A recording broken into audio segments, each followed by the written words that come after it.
Members, I have a second communication to make. Honorable members, I have a communication on a notice of motion for proposed removal from office by impeachment of His Excellency Gachagua, EGH, as the Deputy President of the Republic of Kenya. Honorable members, pursuant to Article 151B of the Constitution and Standing Orders 64 and 65, I wish to notify the House that I'm in receipt of a notice of a special motion dated Thursday, 26 September 2024, and received on Friday, 27 September 2024, from the member for Kibwezi West, the Honorable Ekomas Mwengi Mutuse MP.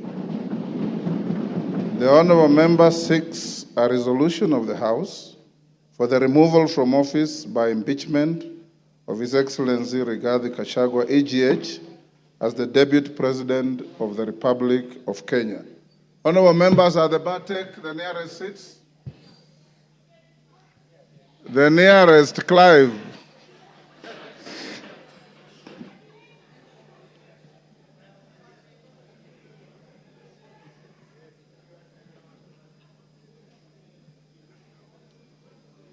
Yusuf, the nearest seat.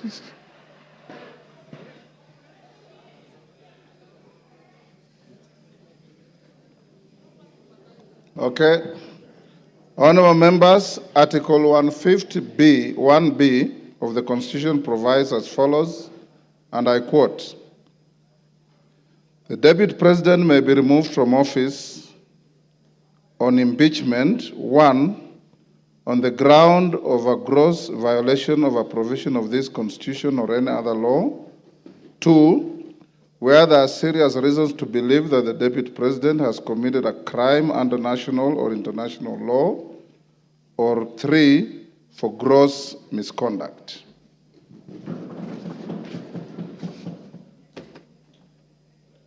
Honorable members, the notice of the special motion by the member for Kibwezi West seeks a resolution of the House for the removal from office by impeachment of our Deputy President on the grounds specified under Article 151B of the Constitution and sets out the particulars in respect of each ground. Honorable members, the special motion before the House presents an unprecedented constitutional moment in our democracy.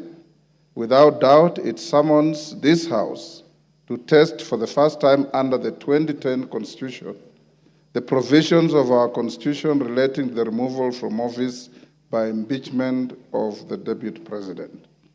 It will be recalled that during the term of the 6th Parliament, on 27th April 1989, the then member for Embakasi, the Honorable David Mwenje, successfully moved the House to pass a vote of no confidence in the then Vice President and Minister for Home Affairs, the Honorable Josephat Karanja. The motion received an affirmative resolution of the House. Honorable members, it's instructive to note that upon the promulgation of the new Constitution of Kenya in August 2010, the then office of the Vice President assumed a new clothing as the office of the Deputy President. This new clothing embedded in it a new manner of election, assumption of office, and removal from office of the second in command. Whereas the previous Constitution conferred upon the President the power to appoint and remove the Vice President, the Constitution of Kenya 2010 shifted the removal of the Deputy President to Parliament. This lays the ground for the notice of the special motion by the member for Kibwezi West. Honorable members, Standing Order 64.2 relating to removal by impeachment requires the Speaker to dispose of a special motion within 3 days of receipt of notice by a member. Standing Order 64.2 as read in the light of Articles 259, 5 and 6 of the Constitution gives the Speaker the deadline of today, Tuesday, 1st October 2024, to notify the House of receipt of the special motion and its admissibility or otherwise. Honorable members, having notified the House of the special motion, I'll now highlight the preliminary procedural and legal requirements relating to the processing a special motion for removal from office by impeachment of the Deputy President. Members at the bar, take the nearest seats.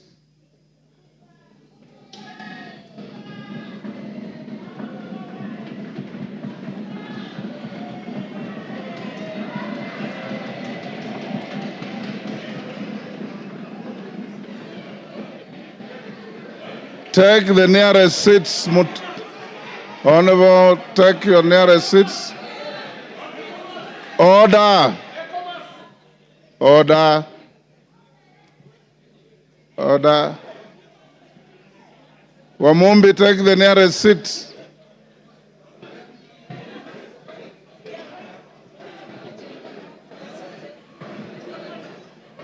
Order, honorable members. Order. Order. Honorable members, Article 152 of the Constitution, order. Article 152 of the Constitution provides that the provisions of Article 145 of the Constitution shall apply with the necessary modifications the removal from office by impeachment of the Deputy President. In particular, Article 145(1) of the Constitution provides that a member of the National Assembly supported by at least 1/3 of all the members may move a motion for impeachment of the President on the grounds of gross violation of a provision of the Constitution or any law where there are serious reasons for believing that the President has committed a crime under national or international law or for gross misconduct. Procedurally, Standing Order 64(1) provides that before giving notice of a motion under Article 150 of the Constitution, a member shall deliver to the clerk a copy of the proposed motion in writing, stating the grounds and particulars in terms of Article 145(1) of the Constitution upon which the proposed motion is made, signed by the member and signed in support by at least 1/3 of all the members of the House.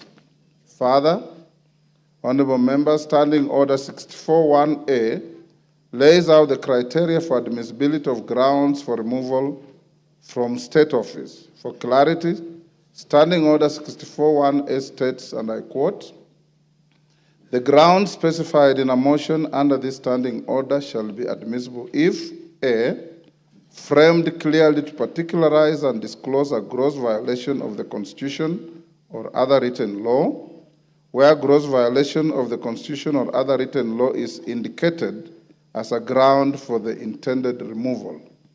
B, stating with precision the provisions of the Constitution or other written law that are alleged to have been grossly violated, where gross violation of the Constitution or other written law is indicated as a ground for the intended removal.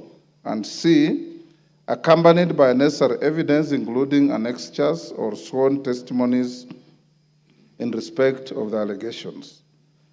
The foregoing procedural and legal requirements for the processing special motions are buttressed by precedents and jurisprudence in various speakers' rulings and court decisions. Honorable members, today, I refrain from restating the jurisprudence and focus on determining the admissibility of the notice of the proposed special motion filed by the member for Kibwezi West. In determining the admissibility of the special motion, I'm required to examine its form, threshold, framing of the grounds, and attachment of the necessary evidence. Standing Order 64(1) provides for the criteria for determining whether the proposed motion meets the requirements of the Constitution and the standing orders as to form and the threshold. On form, it should A, be in writing, B, state the grounds and particulars in terms of Articles 151B of the Constitution upon which the proposed motion is made, and C, be signed by the member. and D, be signed in support by at least 1/3 of all the members of the Assembly. Having examined the notice of the special motion by the member for Kibwezi West, I find that the special motion meets the requirements relating to form and threshold set out in the Articles 145(1) and 151(b) of the Constitution and Standing Order 64(1). I have also satisfied myself that the number of members who have appended their signatures in support of the special motion exceed the minimum threshold of 117 members in this House. Honorable members, with regard to admissibility of the grounds set out in the special motion, I am guided by Standing Order 64(1)A, which provides that the grounds specified in a special motion shall be admissible if A, framed clearly to particularize and disclose a gross violation of the Constitution or other written law, where gross violation of the Constitution or other written law is indicated as a ground for the intended removal. B, stating with precision the provisions of the Constitution or other written law that are alleged to have been grossly violated, where gross violation of the Constitution or other written law is indicated as a ground for the intended removal. And C, accompanied by necessary evidence, including annexures or sworn testimonies in respect of the allegations. Honorable members, having examined the proposed special motion, I note that in keeping with the requirements of Article 151(b) of the Constitution and Standing Order 64(1)A, the member has stated 11 grounds for removal from office by impeachment of His Excellency the Deputy President. In addition, I do note that the special motion as submitted to my office also contains the particulars upon which the member seeks to move the House to consider the special motion. Honorable members, with respect to evidence, the member has attached documents including annexures and a sworn affidavit to substantiate the grounds stated in the special motion. Consequently, honorable members, I find that the proposed special motion by the Honorable Ekomas Mwengi Mutuse MP meets the requirements of Articles 145(1) and 151(b) of the Constitution and Standing Order 64 and 65 with regard to form, threshold, and grounds necessary for a member to move a special motion for the proposed removal from office by impeachment of the Deputy President. Honorable members, having determined that the special motion is admissible, let me now focus on the next steps of giving notice of the special motion to the House. Standing Order 47(4)A provides that with respect to a motion for removal of a person from office, a member shall give notice of motion in the House within 3 sitting days following approval by the Speaker. In the circumstances, therefore, the member for Kibwezi West ought to give notice of his special motion either today or tomorrow. Given the nature of the timelines applicable to this special motion, I will, at order number 6, that is notices of motion, accord an opportunity to the member for Kibwezi West to give the notice of the special motion. Thereafter, I'll give further guidance to the House on the next steps to take. The House is accordingly guided. I thank you.